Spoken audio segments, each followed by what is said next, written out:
Hey guys, I'm Tim. I'm Bob. I'm Spencer. And this is the Board Game Rundown, and today we're going to do a preview of Temptation of the Sphinx Diamond. This plays 2 to 4 players, about 15, 20 minutes probably. Yeah. Designed by Patrick Waugh. This is coming to crowdfunding. So in this game, we're all jewel thieves, and we showed up to this party to steal the Sphinx Diamond. The thing is how we're going to do that? Well, you got to poison the competition and be the only one unpoisoned with the diamond in your possession. Now, you can play the non-advanced rules where you don't use the items, but that's basically just being the last one not poisoned. Yeah. It's more challenging and frankly more interesting to do it with the items. For sure. So you're going to have a lineup of all of these masked characters here, right? And they're all potential suspects. Which one is the jewel thief? That's sus. We're all going to have a hidden card that will tell us which one we are. So there's a hidden, an unmasked version. I think we were playing it. Yeah. So we did it right. You did it right. So anyways, you're going to be one of these characters. Your identity is hidden, and you're going to be shifting around the diamond. You're going to be moving it and try to have it in your possession and then cure yourself of any poison that you probably have. Probably. On your turn, you can do 2 actions. You can do the same action twice, or you can mix them up. But your actions are you can draw a card. You do have a hand limit of 5, so at the end of your turn, you would discard down to that. You can play a poison or a cure card on a player, or you can move one of these items. And like I said, you can double up on your actions. So you can play 2 poison cards. You can move an item twice. You can move 2 items, 1 space. And they do wrap around. So that diamond Pac-Man over there rules. could move over here to the frog if we wanted. And that's how the game goes. The turns are pretty straightforward. Early on, when nobody's poisoned, everybody's kind of taking actions pretty quickly because you're just like, boom, boom, okay. Because once it starts to get narrowed down to where maybe there's only 1 or 2 characters that don't have poison on them, you really want to be aware of where that diamond is, because you check at the end of every player's turn for the win. And the win would be the only unpoisoned character and has the diamond. So the first couple games we played of this, there was what was referred to accurately as sort of accidental kingmaking. And I think you still can fall into that by the end of the game. But by the end of the game, if you're really trying to be aware, sometimes you just are going to make a move because you got to try to make a move. And sometimes it'll work out, sometimes it won't. So you're kind of gambling a little bit with that. But anyways, let's get into some of your thoughts on the game, some of the things you saw with it. We'll start with you, Bob. Yeah. So one of the things, the first thing I appreciated about this was that when I looked at my character card, I realized that it was the same person but without the mask. I kind of thought that was a neat little, touch that they added on there. Right.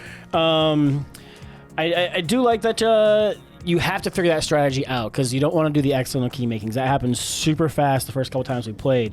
But then once we really started to dial in, like, okay, so if I leave Spencer that diamond within 2 spaces of somebody who's cured, so then it started to become more of like, okay, now we're just curing other people so that there's not like Spencer can't like move a card and cure somebody and then win. And that kind of made the third game take a lot longer than the first 2 games were. But it was a lot of that. Yeah, you're just trying to not leave the game in a state for the next person to be able to make 2 easy moves and win. Right. And that's where the trick comes in. Yeah. What do you think, Spence? Oh, it was intense. Let's say with that. Yeah. There's a certain point where I realized the mirror, I can't tell who they are, but I can tell about where they are. Oh, yeah. We should also explain what the items do, but finish your point first, and then I'll explain the items. So I can try to deduce, well, he keeps moving it in that direction. He's one of these 2 or 3. Right. And so I'm trying to make certain that one is not one that's going to be vulnerable to the win. I do like that the poisons, you have the 3 different kinds of poisons, and the 3 different kinds actually becomes limiting. Because there were several times I was like, I could win if I had the pufferfish poison, but nope. Or the cure for the pufferfish poison. Or the cure-all. Yeah. Because the cards that you're going to have, they are specifically a type of poison or a type of cure. And there are cure-alls, which will cure all the poisons on that one character if they've got multiple poisons. But it also is just a good wild, if you need to clear off one real quick. Yeah, and having to keep, I think 3 spaces is a good one, because with 2 spaces, it's it kind tough. of gets a little sketchy there. If he makes the wrong move after I left 2 spaces open, Tim could take the win. Mm-hmm. You're trying to think that far ahead, it becomes challenging. Yeah, and you have to be aware like the whole time because I will explain what these other 2 items do real quick. Is the mirror is you can't play a poison card on the player that has the mirror, or I mean on the character that has the mirror, because they can see you coming up behind them, right? You can still cure them.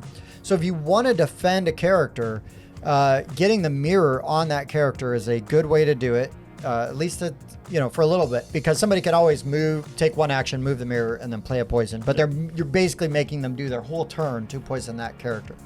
And then there's the opera glasses, which is really cool. I liked this one as well because when you play a card on a player with on the character with the opera glasses, you can look at another player's hand and take a card from their hand and add it to your hand. So really handy, really useful. I would say I like the idea Spencer had, where at the beginning of the game you deal out 2 of the character cards and then choose one, because then you have one that you know nobody is, and you can kind of bluff towards that. Oh, sure. And I think that could make it a really that would add another wrinkle to it that could make it interesting. Because there was, I would say, well, I don't know by the end, that 3rd game, like, I didn't know who was who. I did not know who was who. I felt what's crazy is in the earlier games, I felt more sure of who I thought people were, but then by that 3rd game, when stuff really got moving around, I was like, oh, I don't know, you know what I mean? Like, I don't know which way, because there was definitely times where I was bluffing, and I didn't have great cards to play in my in my hand yet. Like, I kind of wanted to wait, and so moving that diamond around or moving that mirror around just to kind of like draw some attention over there was a good strategy. And the wrapping it helps with that strategy. Right. Yeah, you got to have the wrap. Yeah. Right. But I really did enjoy sort of that puzzle aspect, and then the timing of it, right? The timing is critical, and trying to get those dominoes to line up, and then keeping the game going long enough so that you have time to line your dominoes up, because that's the other thing, right? Is it's like, man, I am not as close as I'd like to be, but I have a feeling that Bob, and Spencer maybe are down this way. You know what I mean? So like maybe if I can just keep other things, but it can't go too far because he can always loop it around. So lots of really interesting choices without being like overly long or overly complicated. I do like that 2 cards though idea. That's pretty good. That's growing on me as we talk about it more. But I mean, literally in the prototype we were sent, it's a 1-page. Yeah. It's not overproduced. Honestly, I think if you added asymmetric powers, it'd be too much. Too much. It'd be way too much for what this is, right? Yeah. For this little card game. But I mean, that's it. It's just kind of a little bit of deduction and bluffing while you try to line everything up and get it to go your way. Yep. Any other thoughts on Temptation of the Sphinx Diamond? Nope. In terms of ages, I would probably put this at about 14 and up. I was going to say 12, but yeah. Yeah, 14. Just because it's very thinky. Yeah, they would accidentally king make you without realizing they were doing it. Yeah, exactly. It'd be hard for them. Yeah, but I mean, the cards are pretty straightforward. The rules are very straightforward. Very straightforward. So great, the art is nice little filler game where you can sit down, play a round or 2 while you're waiting. Yeah, poison each other. I mean, we played 3 games of this in like 20 minutes. Yeah, I would clearly not choose a glass in front of me. Yeah. Yeah, but I appreciated this game for what it was. I think it does some nice things, and it made me think too hard for too long. And like I said, it was 20 minutes in 3 games, so it was too much thinking for me. But yeah, it was fun. I enjoyed it. Anything else? That's it. No. All right, guys. If any of this sounded interesting, please check out the Kickstarter or whichever crowdfunding platform it's going to. My apologies. But yeah, check it out and let us know what you think. For the Board Game Rundown, I've been Tim. Bob. Spencer. I was the snake. I was. It could have been like, I was a vulture. I was a snake. I was a... Yeah, we should have. That's right. I was the jackal and the spider and the other game?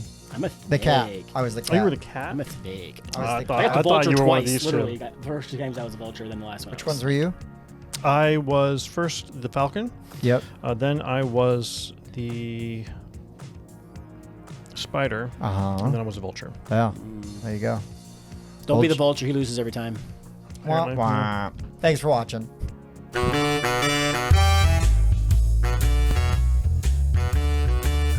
And you can say the title's only 3 words.